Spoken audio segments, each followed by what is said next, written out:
नमस्कार दोस्तों, आप सुन रहे हैं आत्मनियंत्रण श्रृंखला का अगला एपिसोड। आज हम बात करेंगे लेसन 6 भय पर विजय की। भय यह एक ऐसी भावना है जो हर इंसान के जीवन में कभी न कभी जरूर आती है। भविष्य का डर, असफलता का डर, समाज की आलोचना का डर, यहाँ तक कि मृत्यु का डर भी। लेकिन क्या आपने सोचा है, यही भय हमें रोकता भी है और संभालता भी?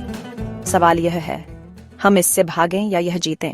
मित्रों, भय हमेशा वास्तविक खतरे से नहीं आता। अक्सर यह हमारे मन की कल्पना से पैदा होता है। परीक्षा से पहले असफलता का डर, नए काम से पहले आलोचना का डर, ये सब हमारी सोच का परिणाम है। याद रखिए, भय का मूल है अज्ञान और अनिश्चितता। जब हम आत्मनियंत्रण सीख जाते हैं तो भय हमें बांधता नहीं, बल्कि चेतावनी देता है। यह एक संकेत बन जाता है, सावधान रहो, तैयार रहो।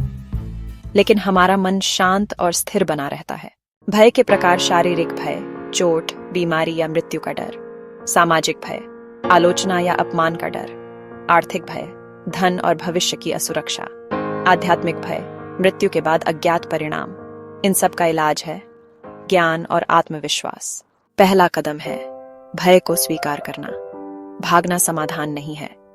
जब हम कहते हैं, हाँ मुझे यह भय है, तभी उससे निपटने की शक्ति आती है। फिर दूसरा कदम है भय को अवसर में बदलना। असफलता का डर हमें तैयारी सिखा सकता है, भविष्य का डर हमें वर्तमान में जीना सिखा सकता है। गीता में भगवान कृष्ण ने कहा, निवृत्तो भयम। आत्मज्ञान पाने वाला व्यक्ति निडर हो जाता है। जब हमें पता चल जाता है कि आत्मा अमर है, तो मृत्यु का भय भी समाप्त हो जाता है। प्रतिदिन ध्यान और प्राणायाम करें, अपने भय को लिखें और उनका सामना करें। छोटे छोटे कदमों से डर का सामना करें, सकारात्मक परिणामों की कल्पना करें। महात्मा गांधी ने साम्राज्यवादी ताकत से निडर होकर सत्याग्रह किया। स्वामी विवेकानंद ने कहा, भय ही पतन और पाप का मूल है, इसलिए जो भय को छोड़ देता है वही महान बनता है। मित्रों, भय से स्वतंत्रता ही सच्ची स्वतंत्रता है। भय को दुश्मन नहीं, बल्कि शिक्षक मानिए, उससे सीखिए और फिर उससे आगे बढ़िए।